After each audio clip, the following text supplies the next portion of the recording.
Hey everyone, last week the Federal Reserve met and no surprise here, they didn't change the overnight rate. They also didn't change their position on quantitative tightening. They're still letting $25 billion of long-term treasuries and securities burn off their balance sheet each month.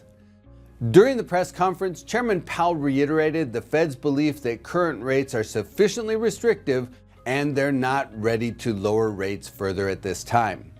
Reading between the lines, the Fed's waiting for policy and fiscal plan details from the President and Congress before they make their next move.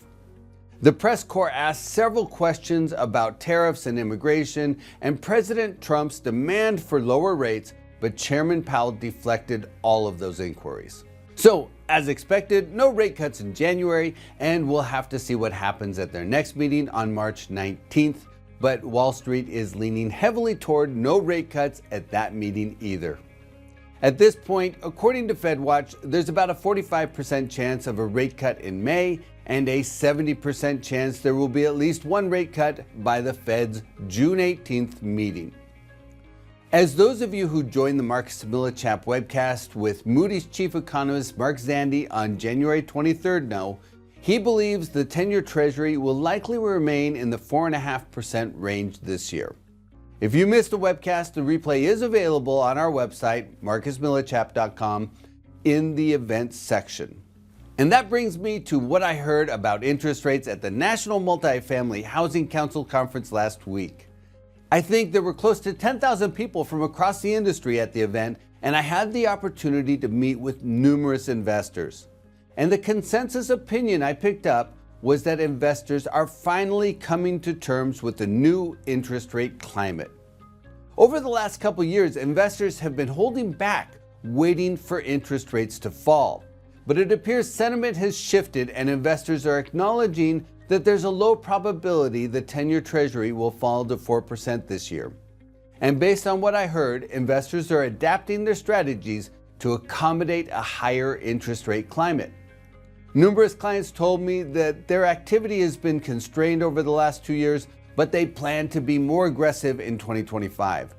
Some said they plan to sell assets where their capital is tied up and the properties simply aren't performing to their expectations. They indicated that they decided to move that capital into new properties with higher growth potential. Other investors indicated they have significant dry powder capital ready to go and they plan to increase their pace of acquisitions this year. So basically, it appears that many apartment investors have come to terms with the new interest rate climate and they're ready to get active. Granted, this conference was predominantly attended by apartment investors, but I think the sentiment expressed regarding interest rates extends beyond just that one property type.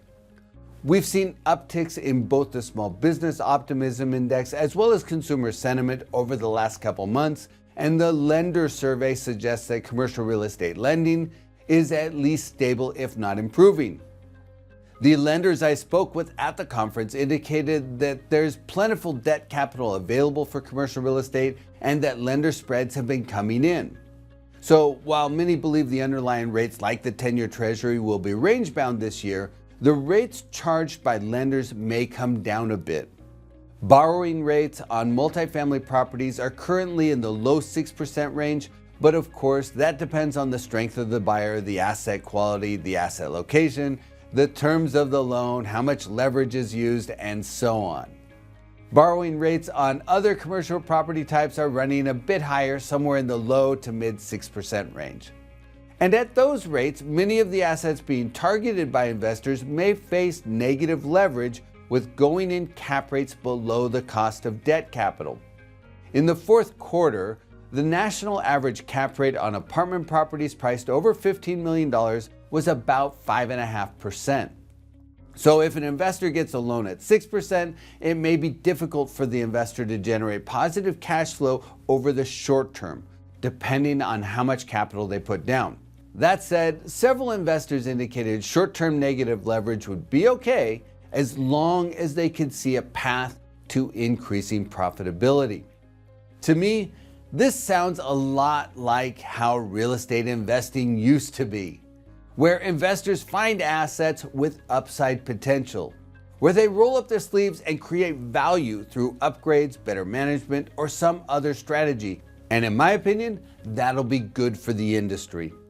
So, while investors probably won't benefit from ultra low interest rates in 2025, it appears they plan to capitalize on other opportunities.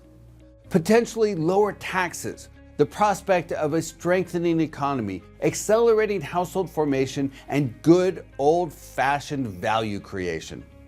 There are a range of potentially beneficial tailwinds emerging. It'll take time for them to fully form, but I think investors are getting into position to catch the winds of opportunity. The investors doing that today clearly have their eyes on the horizon.